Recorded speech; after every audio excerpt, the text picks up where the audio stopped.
Hello, I'm Christian Diebitsch. I manage the Heptagon European Focus Equity Fund. Here are my comments for December.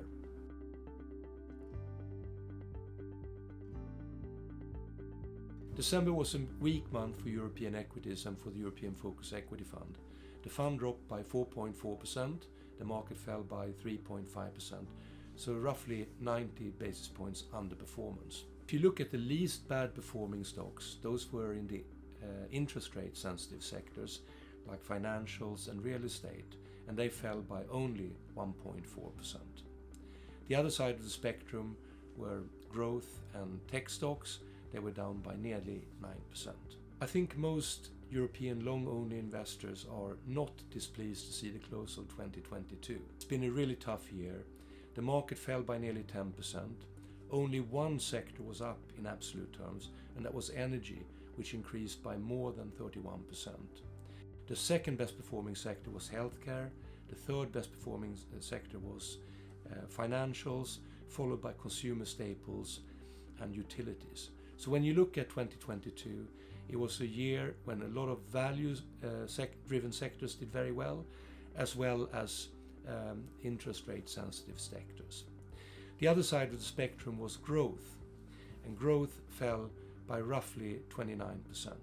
When you look at European focus, the strategy does not invest in price takers like energy and commodity stocks.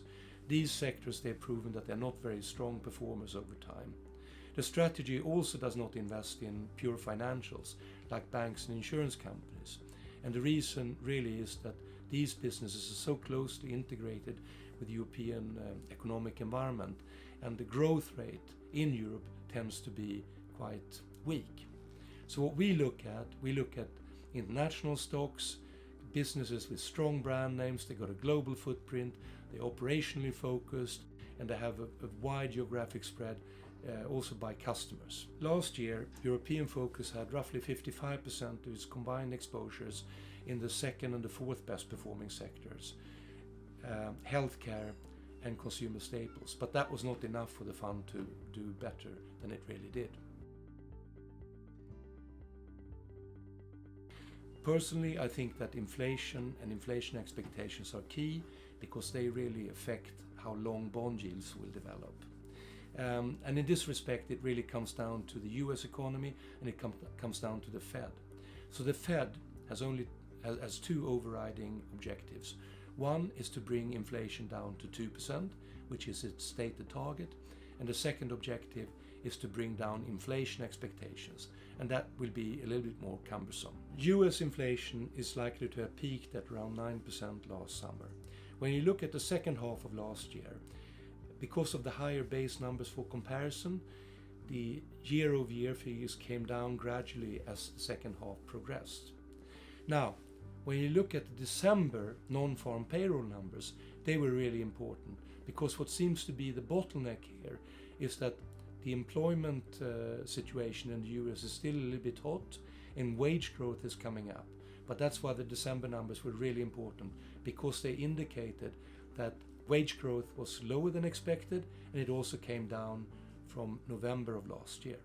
Although one swallow doesn't make the summer, it still is a good step in the right direction, and I think it really shows that 2023 has started on the front foot. We slightly repositioned the fund in December. We reduced two of our most defensive positions in December for the simple reason that at some point in 2023 we are looking at a recovery. So what we did was we took the positions down in both Diageo, which has been one of the best performing stocks in 2022. Our main concern with Diageo is not that the business will not perform, it is really that the base numbers for comparison will become more difficult.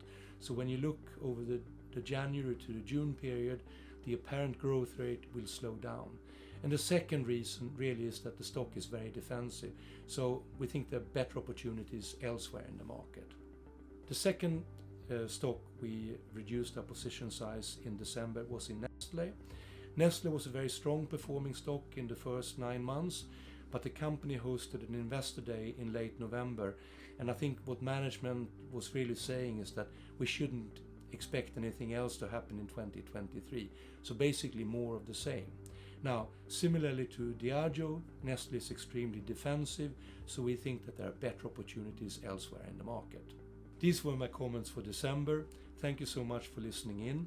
If you have any questions or queries, please contact Heptagon Capital. Thank you.